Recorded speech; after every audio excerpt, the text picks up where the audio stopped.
Nixon period. Looking at the Nixon period, what would you like to recall as some of your personal achievements? Things that as you know, as someone in the National Security Council staff, and what things do you think you contributed personally? Well, I think the biggest realm would be the period of the Kissinger shuttles and the whole business leading up to that, the dialogue with Soviets, and thinking about paths to peace in the Middle East. But on the Kissinger shuttles, I was the person of the usual team was Joe Sisko, who was by then the undersecretary for political affairs by the later shuttle period. Roy Atherton, my assistant secretary, and I had become, in July of '74, the deputy assistant secretary. The first Kissinger shuttles, I was still in the NSC staff. But with that team, we developed a device for a mediation, which we called the checklist. If you have a mediator who starts the day in Jerusalem talking to the Israeli government, goes to Egypt, talks to Sadat, comes back, and through all this back and forth is advancing the text of an agreement, or first of all, the concept of an agreement and the text of an agreement. It's very complicated to keep track of what's going on at that speed. So we developed a checklist. Mr. Secretary, Sadat asked you to get answers to these questions from the Israelis. The Israelis had asked certain questions, and Sadat gave you these answers, and so on. We had this sequence of things, and you can look at those checklists and watch the mediation advance meeting by meeting, and the checklists were moved forward in a helicopter, in a car, on the flight from one country to the other, typed, retyped on the plane, copied, and so on. And when you got to the point where there were texts attached to this checklist, the texts were there, and you had to advance those and so on. But that's all mechanical, but what it signifies is the work of taking a strategy, which is Henry's strategy. We're going to use these interim agreements as stepping stones, one step toward peace and another step toward peace and so on. We'll back the Soviets off out of the Middle East and gradually move toward a settlement, proving to the Arabs that we can get their territory back, the Soviets couldn't, and so on. So that was the strategy. How do you translate that into something happening on the ground? Well, I think my primary role was to provide Henry with the concepts that would translate what he wanted to do generally onto something on the ground, and then as the negotiations advanced, I would be in touch with, for instance, the military attaches whom I would use as advisors and so on. So advancing the mediation, not just in terms of the written part of the agreements, but well, my dear friend and boss in those years, Roy Atherton, described my job to my successor as being the architect of the next step. If you take the idea of an architect and the next step, it's an unusual combination. It's conceptualizing where the next step might be and where it might go, and then how would you put that on a map or in a series of reassurances and so on. I learned peace process that way. I think we coined the phrase peace process in January of '74 on the Kissinger airplane. We'd started into this process talking about the negotiating process. We would mediate one agreement and then another and build on a third, so we'd have a process of mediated negotiations. Then we realized that first Egyptian-Israeli disengagement agreement was having political impact. As I mentioned earlier, the King of Saudi Arabia said to Kissinger, Mr. Secretary, if you could do that with Syria, I'd try to get the oil embargo lifted. Well, we weren't just mediating agreements to get people's territory back. We were changing our relationship with states in the Middle East. So we coined the phrase peace process. And when I left government, the one thing I could take with me was peace process, the idea. And I've devoted my life through non-official dialogues ever since with Soviets, Israelis, Palestinians, all over the place, to this idea of non-official dialogue to promote a peace process.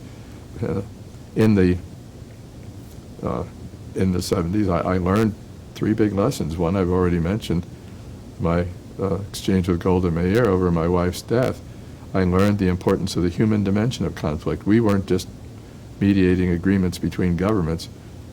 The second thing was we were mediating transformation of relationships between peoples. And then, of course, the major lesson was the power of a continuous political process to change relationships. So all of that I could take away. But I think it was also my contribution to conceptualize what we were doing. Do you think, in retrospect, we should have done more to work with the Palestinians sooner? Could we have? And could we have?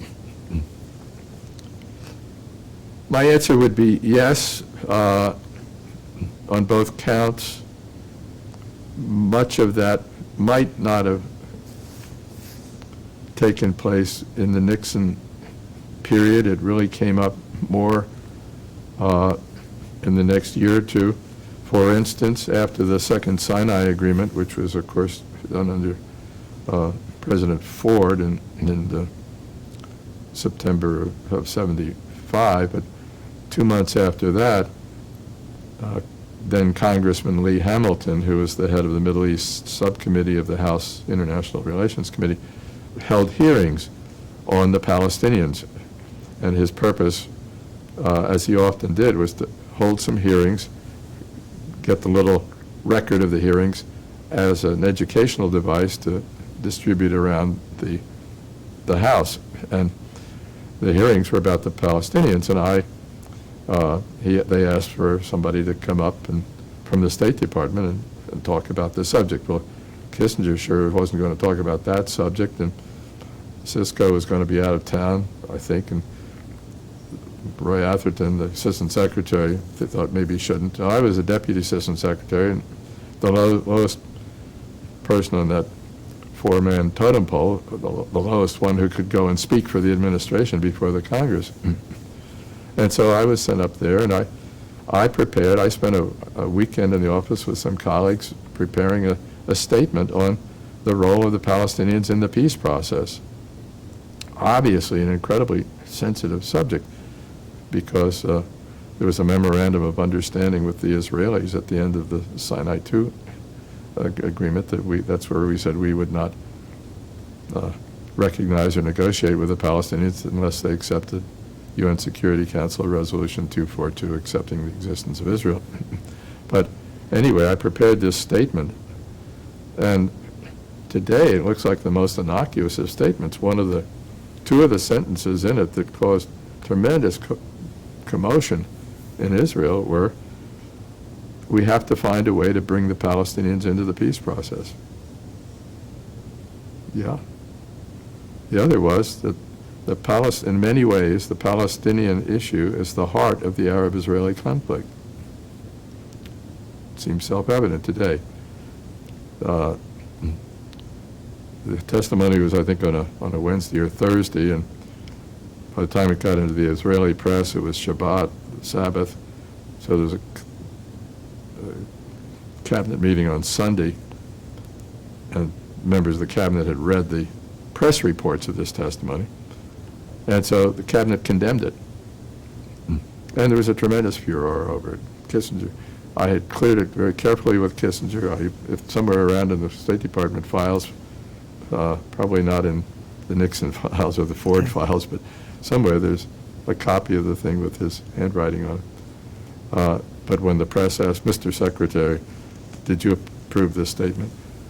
Do you think I read everything that some deputy assistant secretary says to the Congress? Well, on that subject, the whole press corps knew very well that they knew how. They'd been on the plane with us. They knew how this team operated. They knew very well nobody was talking about an issue like this without the approval of the Secretary of State. So that was my personal statement. It later became, there was such a commotion over it, it later became known as the Saunders document. But it was written because I believed, going back a long way to your question, I believed that it certainly was time, and after the Second Sinai Agreement in September '75, it was time to get the Palestinians into the act. And of course, that didn't really happen until Camp David in 1978, when we did bring the Palestinian issue to the top of the agenda out of the Camp David Accords. But yeah, if we could have done it, if something could have been done earlier,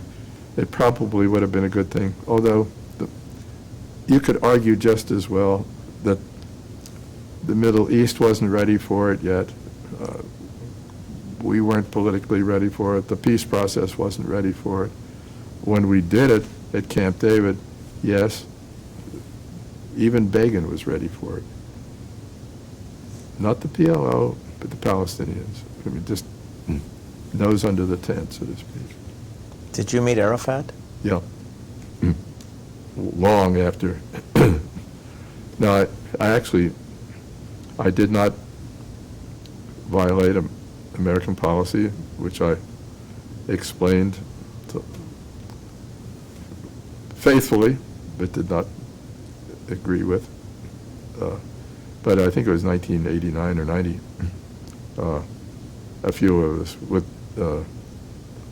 my colleague on the NSC staff and at Camp David, Bill Quant,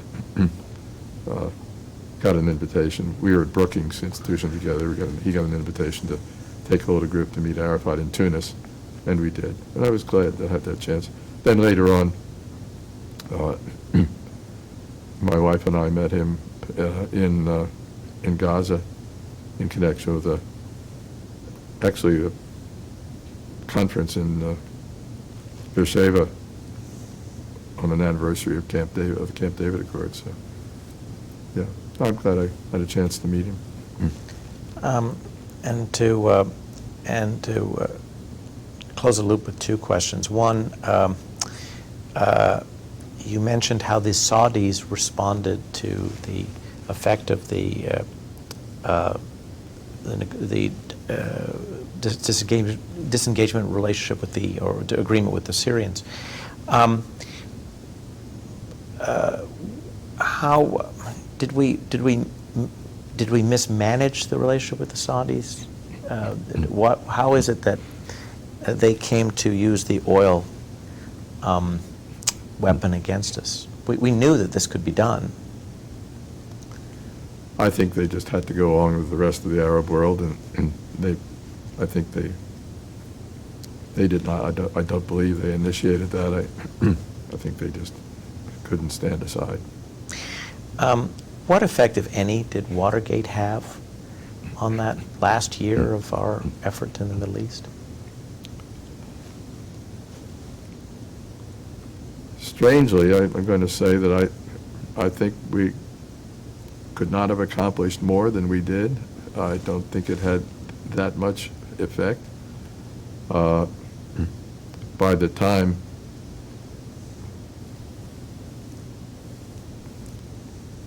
we got down to really toward the end, we had established our credentials through the disengagement agreements. My feeling was, in those years, and in retrospect, it still seems the same.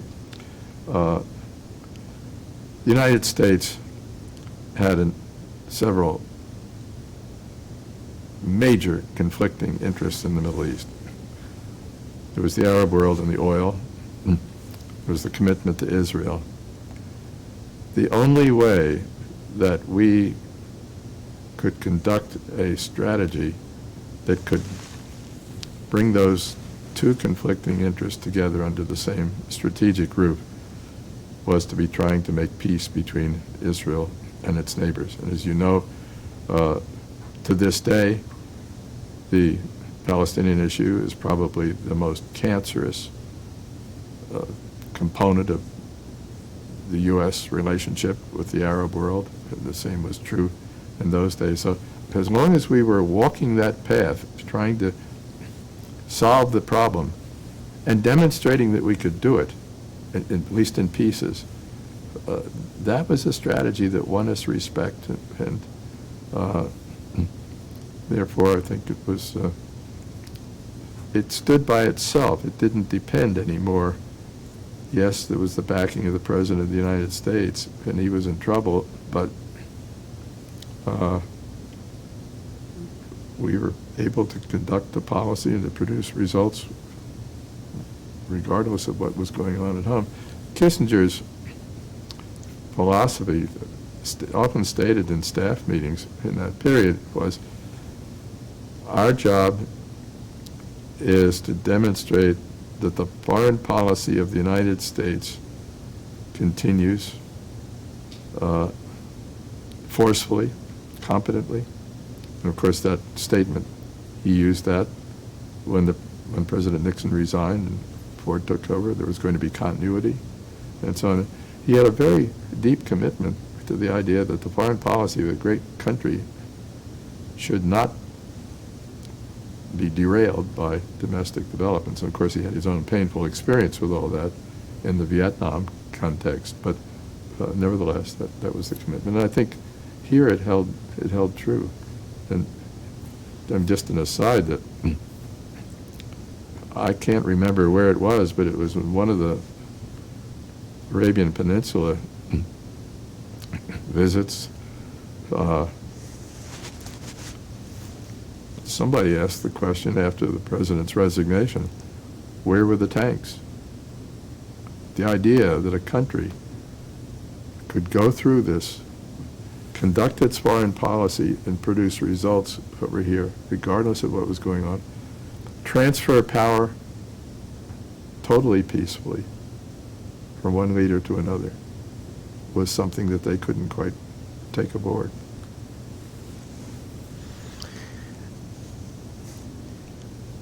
With that, I think it's a good place to stop. Thank you very much, Mr. Saunders. Thank you very much. It's been a great pleasure to go back and relive years that obviously had a great impact on my life. Thank you. Thank you for your time. Thank you, gentlemen. Thank you. Line for room 10.